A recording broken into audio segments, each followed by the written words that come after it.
Sulle tracce dei popoli del mare, un altro mistero ad Alatri. Una incredibile nuova scoperta.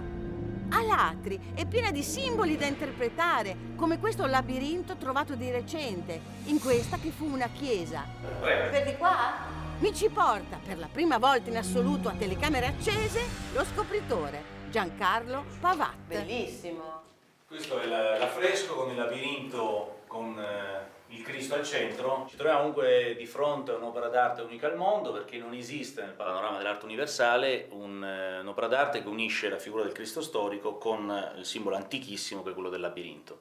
Il Cristo al centro probabilmente è seduto, anche se non riusciamo a vedere il trono, con la mano destra aiuta una mano a uscire dal labirinto, mentre con la mano sinistra, al cui anulare c'è un anello, impugna un libro chiuso. Sì. L'idea del libro chiuso potrebbe indicare una conoscenza non per tutti, ermetica, riservata soltanto agli iniziati. Abbiamo visto che ritornano i due colori, o meglio non colori, il bianco e il nero, quindi il giorno e la notte, il bene e il male, il maschio e la femmina, che erano poi anche i colori del vessillo dei Templari. Un simbolo antico e pagano unito alla figura del Cristo, che in questo caso sostituisce la figura della Sofia, della saggezza, della dea. La Sofia per i gnostici era la dea, quindi solo la donna offre la conoscenza. Ma questa conoscenza, cara ai Templari, è stata occultata. È stato anche un po' intonacato, Qui ci sono due ipotesi. Uno che sia stato dato perché questo ambiente, questa intercapedine è stata utilizzata come luogo di sepoltura, forse a seguito di un'epidemia. L'altra ipotesi invece è quella che dice che il labirinto è stato deliberatamente oscurato. Siccome sappiamo di altri labirinti simili distrutti nel corso dei secoli, sia in Francia ma pure in Italia, questa ipotesi potrebbe essere abbastanza plausibile. Infatti, per vedere bene il labirinto dipinto sulla navata che ha davanti un muro, bisogna andare nei bagni del chiostro. Vieni a vedere, perché se noi andiamo nel bagno possiamo riprendere da una finestrella il labirinto. Eccola la grata. Bisogna arrampicarsi. Stiamo facendo un'operazione per riprendere il labirinto. Eccolo qua, viene issata la telecamera e riusciamo a vedere finalmente il labirinto davanti. Alatri, un luogo misterioso e affascinante, con le sue mura megalitiche e la presenza dei Templari. Una tappa fondamentale del nostro viaggio sulle rotte dei popoli del mare. Dal gabinetto vicino Del al chiostro chiostro di San Francesco, sulle rotte dei popoli del mare. Vai con la sigla!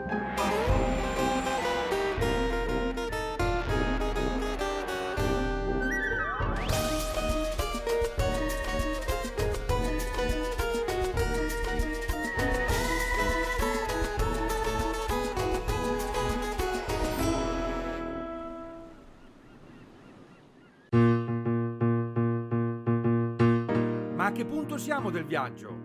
Adriatica sta navigando dal Circeo verso Cagliari, sta attraversando il Tirreno da est a ovest.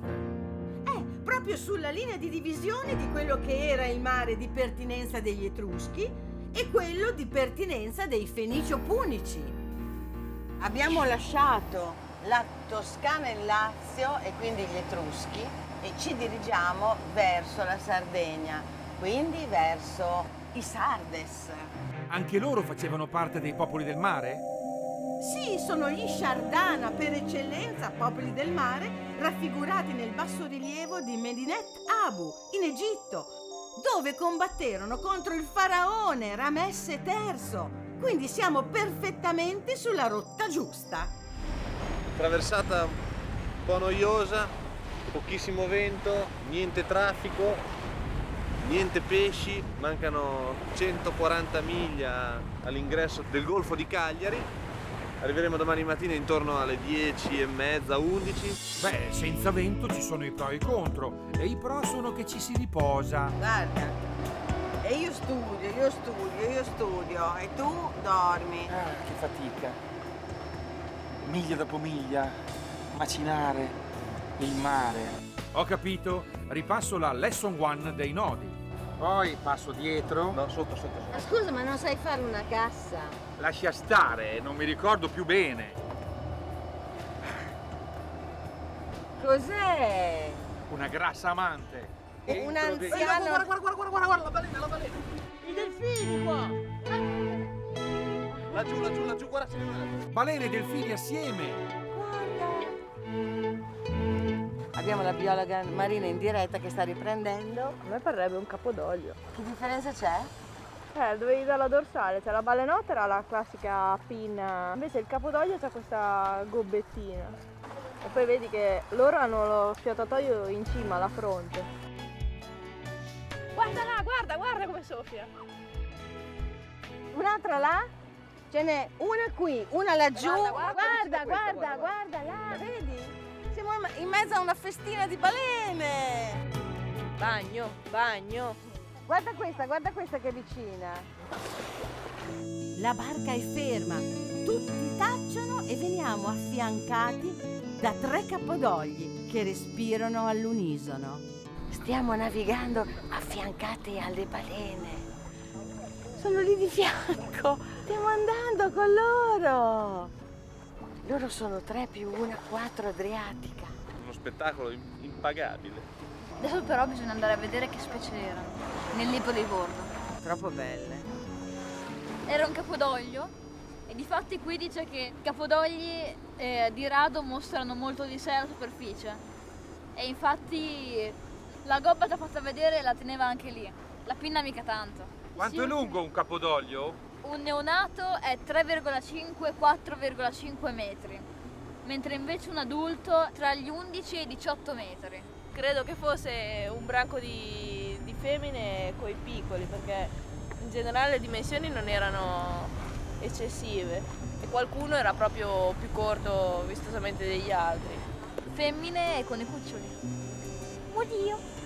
Ma dove eravamo rimasti prima che i capodogli, anzi le capodoglie, venissero a distrarmi? Sto ripassando per la 90ª volta la gassa, il nodo fondamentale. Allora adesso ho capito come lo posso memorizzare. È che io cosa faccio? Prendo questa mano e prendo la cima. Ma uno a un certo punto mi chiede che ora è. Ecco, ho fatto la parte più difficile, che sarebbe la famosa tana. Dopo è facile, entro dentro nella tana, giro attorno all'albero, esco di qua. Ecco, gassa. E intanto abbiamo anche trovato che tipo di delfini erano quelli che abbiamo visto mentre stavamo guardando anche le balene. Erano delle tursiopi, il territorio corrisponde e inoltre qua c'è scritto che c'è un frequente nuoto a prua delle imbarcazioni, quindi il tutto corrisponde.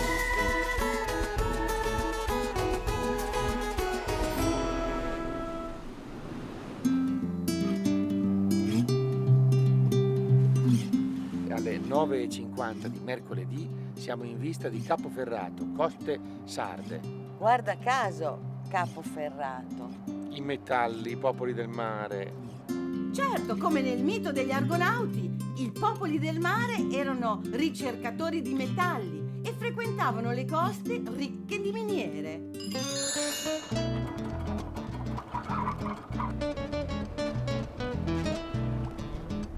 Stiamo evitando questi scogli qui e poi ci infiliamo tra Capo Carbonara e l'isola dei Cavoli.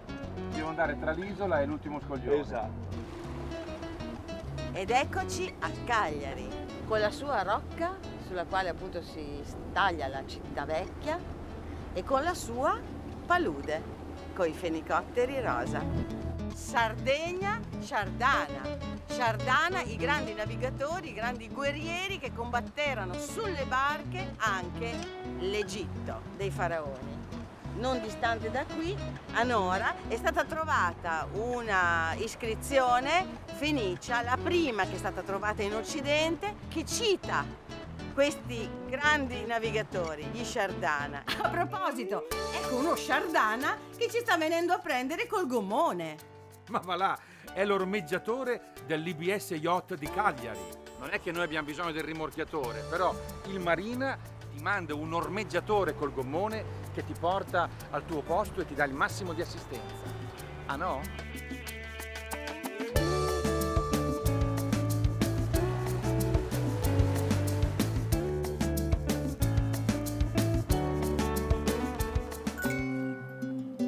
Cagliari, quartiere Marina, subito sopra il porto, viuzze, ristoranti, eccetera, è bello. Sì, eccoci nella città antica. Vicoli che non hanno nulla da invidiare ai carugi genovesi o alla vecchia Barceloneta. E anche qui ci sono un sacco di localini e di ristoranti. Intanto che tu cerchi un ristorante, Ciao, in barca è arrivato il nuovo equipaggio. sono Renato. Renato Perna, da Napoli. Nella vita è un dentista artista. Giro cortometraggi, scrivo sceneggiature. Mi chiamo Libera. Libera Carelli, anche lei da Napoli, ottico di mestiere ma con 1000 passioni. Studio mimo, corporeo, c'è teatro, passate fotografia. Matteo Magnani, da Bologna. Romagnolo in realtà di origine. Matteo è soprannominato il professore. Un lavoro all'università, sono uno di quei precari che fanno cose. Ciao, mi chiamo Elena. Elena Fornaciari, dalla provincia di Ferrara, sposata con Gianni. Nella vita è un'impiegata d'azienda. Sono impiegata commerciale. Sergio. E poi c'è Sergio, che li accompagna. Alle nuove star. Alle nuove Loro brindano con l'acqua, invece tu? Siamo a Cagliari e quindi mangiamo tipico. Innanzitutto cominciamo a bere tipico. Questo è un Carignano del Sulcis. Vino rosso, stupendo, squisito. Pane Carasau, non pane Cannonau, come ha detto. Ecco il pane Cannonau. No, Carasau. Oh. Questo è uno delle mie insane passioni. Tonno affumicato. Questa è la burrina e il gattuccio di mare che va bollito e poi marinato con le noci e l'aceto. Grazie. Cozze e arselle alla marinara. Arselle sono le vongole locali. Qui andiamo sul sicuro. Tonno, seppioline e naturalmente frittura mista. Qui siamo sul classico, la seadas, un raviolone con dentro il formaggio e sopra naturalmente zucchero e miele. Questa è la degna conclusione. Il mirto ti assolve e ti fa digerire qualunque roba tu abbia sussunto. Il mirto però non può fare miracoli. E io torno a bordo sola, con la notizia. E niente, ci abbiamo Patrizio e ricoverato all'ospedale. Diario di bordo. Per un errato calcolo del cibo che ho ingerito a cena o per colpa di calcoli della cistifellea, sono caduto vittima di una pancreatite acuta e quindi ho dovuto abbandonare l'Adriatica e sono ricoverato qui all'ospedale San Michele di Cagliari, nel reparto di gastroenterologia. Sono stato male, mi hanno curato bene e intanto che l'equipaggio di Adriatica prosegue nella sua esplorazione del sud-ovest della Sardegna, io aspetto di guarire. Ma speriamo che ti serva da lezione. Di noi però non preoccuparti, siamo in buona compagnia. L'equipaggio è dei migliori, hanno tutti voglia di divertirsi. Ne abbiamo fatte anche troppe di ricostruzione seria. Oggi mi sa che è il giorno della ricostruzione scema. Non manca il materiale umano per questo tipo di ricostruzione, diciamo un po'... È scemica, arte scemica. Elena, cosa facciamo fare a Elena? Elena mi sembra la più seria fra le... Elena di Troia. Elena di Troia, cioè va bene. In ogni caso, ora si salpa, navi da crociera permettendo. Royal Caribbean, where you want to scan away? Yeah. Non mi rispondono, Gigi. Niente, allora se non rispondono abbiamo deciso di passargli davanti alla prua, perché credo che adesso loro in retromarcia andranno verso il fondo del porto, quindi una volta fuori dal porto via il tendalino, sulla randa. Cazza la randa. E andiamo verso Capo di Pula. Io stramberei un po'. Io cazzerei un po'. Cazza, va. Vado a cazzare. Va a cazzare, va. Vado, cazzo e torno. Libera! Vieni qua che facciamo la scena del Titanic. Vado a fare su un'altra barca la scena del Titanic, vedi,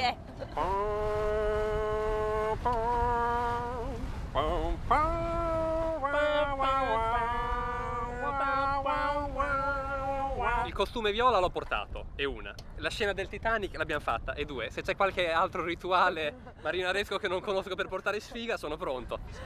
Fischiettare, ok. Fra un po' mi buttano a mare, mi sa. Condivido. Come condividi?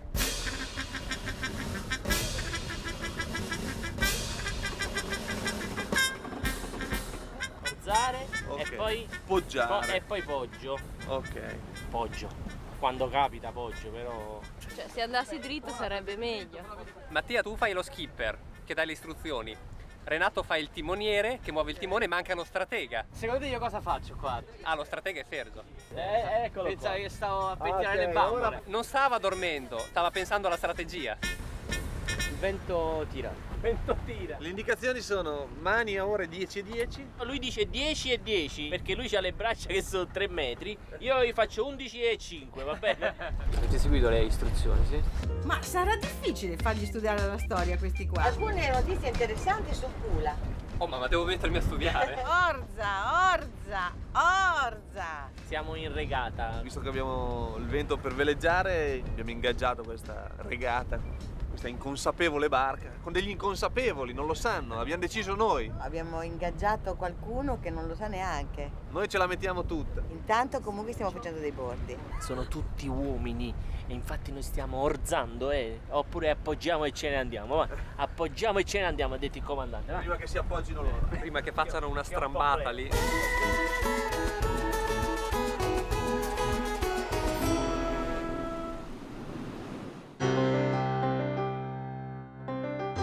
Io vado tutto dritto, sta andando benissimo.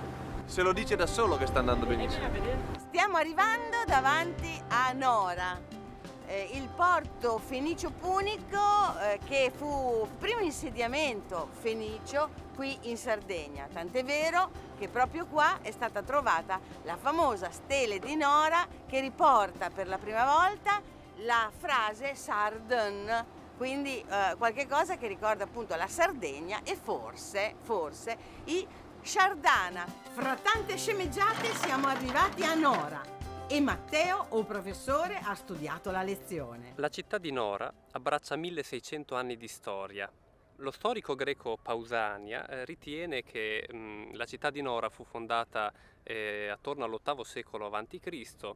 Dal prode condottiero fenicio Norax o Norace, che diede appunto il nome a questa che fu la prima città sarda. Risposta esatta! Norax, che sarebbe venuto da Tartesso, la mitica città fuori dalle colonne d'Ercole, avrebbe persino insegnato ai sardi a costruire i nuraghe, come dice la parola stessa. Bene, allora si va? Allora chi è che scende a vedere il sito archeologico in pieno mezzogiorno con un caldo bestia e un'affa incredibile? Poi magari andate avanti che io poi vi raggiungo, Sicuramente farò il bagno. No, non vengo perché non me ne frega niente dell'area archeologica. Voglio immergermi in queste belle acque. Mi accingo a fare il puffo.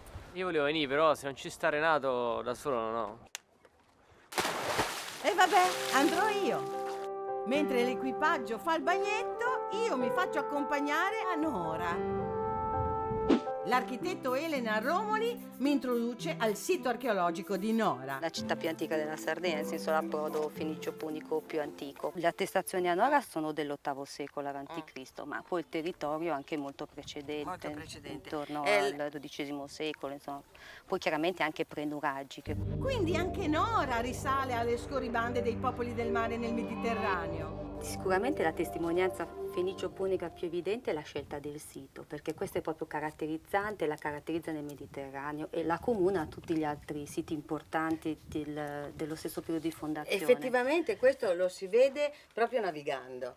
Essendo navigatori, no? Riesci a capire subito dov'è un posto buono per fare un porto e dove no.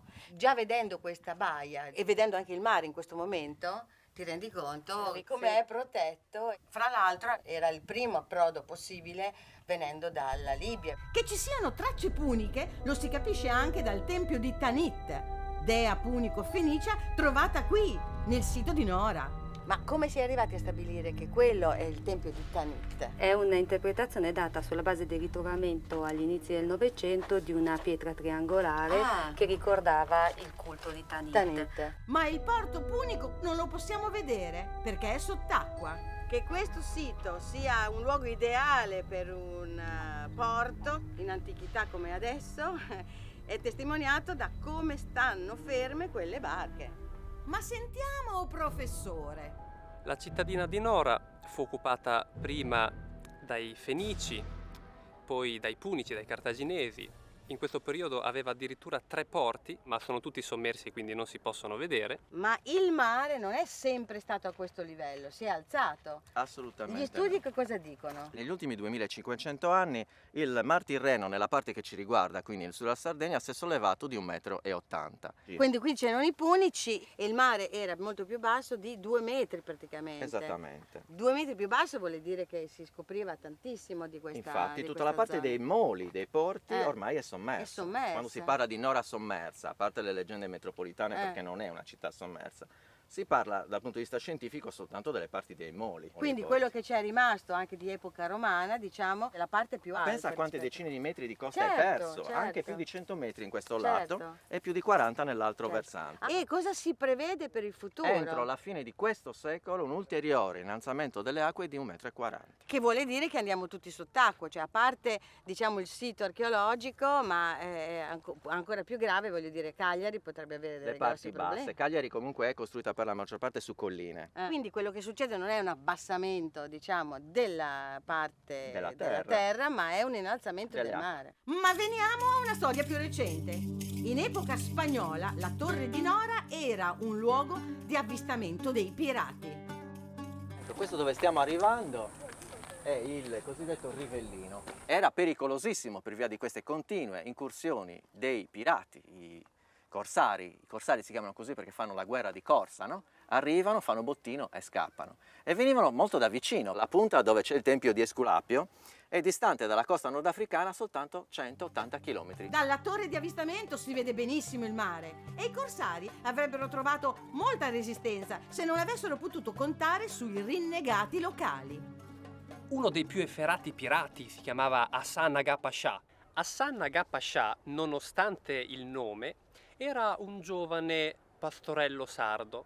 Un pastorello sardo che nel 1538 fu rapito proprio su questa stessa spiaggia dal notissimo pirata Baba Arug. Il pirata Baba Arug, anche noto come il Barbarossa, portò il giovane Hassan nel proprio harem, lo evirò e lo iniziò alle arti piratesche. Il giovane Hassan diventò in breve tempo capitano e califat d'Algeri. Infatti, sia Barbarossa che Dragut non erano né turchi né algerini, ma sardi, rapiti.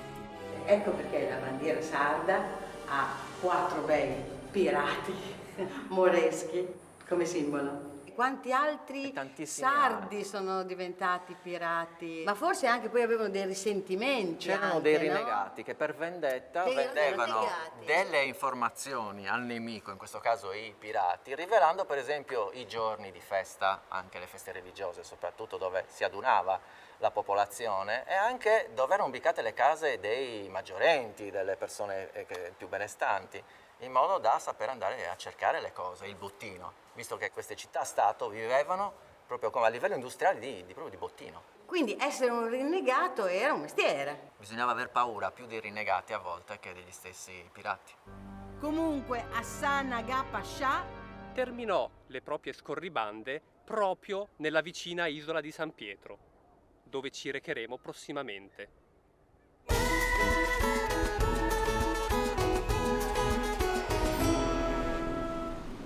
Io qui all'ospedale non posso andare da nessuna parte perché da una parte sono legato sempre qui alla Flevo e dall'altra sono senza un pigiamino perché ho abbandonato la barca in fretta e furia e non ho niente e quindi mi vergogno a farmi vedere in mezzo agli altri malati perché un conto in barca e un conto in un ospedale e quindi sono qui che non faccio niente.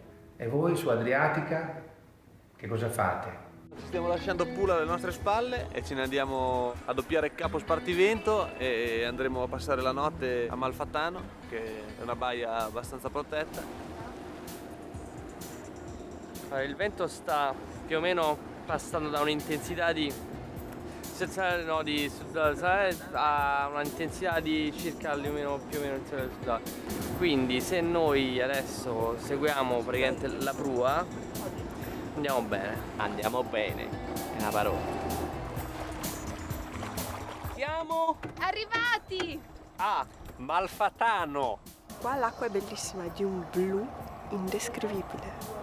l'acqua del vicino è sempre più bella. Perché non, prima che venga il tramonto del tutto, andiamo giù lì in quella spiaggetta lì? Così, dico io. Un'idea. Ma perché mi vengono certe idee? Perché non ci sono io a controllare e infatti sono in ospedale e voi da soli. Chissà cosa combinerete. I nostri prodi si apprestano a sbarcare in terre inesplorate allo scopo di fondare una nuova civiltà. Bello, bello. Abbiamo il cantore in diretta, Una no? civiltina, un paesotto, 2 case, 2 palafitte, via. Ma attenzione, ecco all'orizzonte spuntare i primi indigeni locali. Saranno amici? Saranno nemici? Dobbiamo temerli.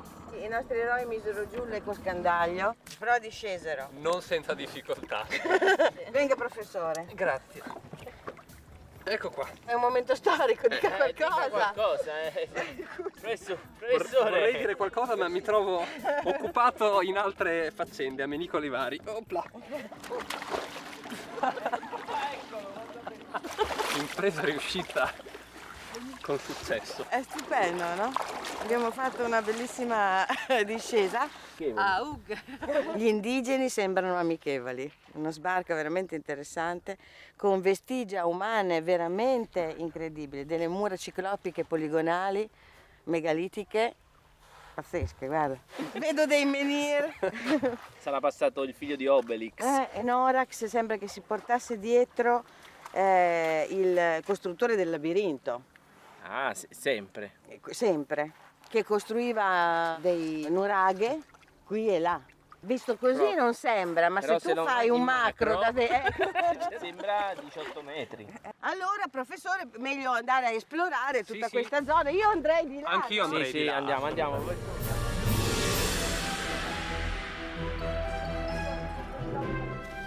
Un fuoco. Tracce umane. È caldo ancora. Caldo ancora. Sì. Ma sono vicini allora? Sono vicini. Molto vicini. E probabilmente si stanno nascondendo in questi cespugli per tenderci un'imboscata. Andiamo. Dobbiamo proteggere le donne. Bravi, grazie. Guerrieri davanti, le donne dietro. E sarebbe meglio il contrario, perché Arriviamo nella prima curva lì. Se non cavolo. troviamo l'autogrill torniamo indietro. Facciamo anche un po' di fantascienza. Una tuta spaziale! Allora questa potrebbe essere la prima area 51. quindi le nostre teorie erano sbagliate. Non erano popoli antichi, in realtà erano alieni, provenienti dal futuro. Alieni antichi. È vero, potrebbe essere un'ipotesi misteriosa. Ma chi sei? Voyager? Oh, la spada! Dove sarà il professore? Professore! Dov'è il professore? Professore! Oh, il professore! Professore! L'hanno preso gli alieni! Oddio! Gli alieni! Oddio! Continua. Oddio, mi sento peggio. Infermiera! Isa! Gala, gala, gala! Arrivederci alla prossima puntata! Alla salute vostra!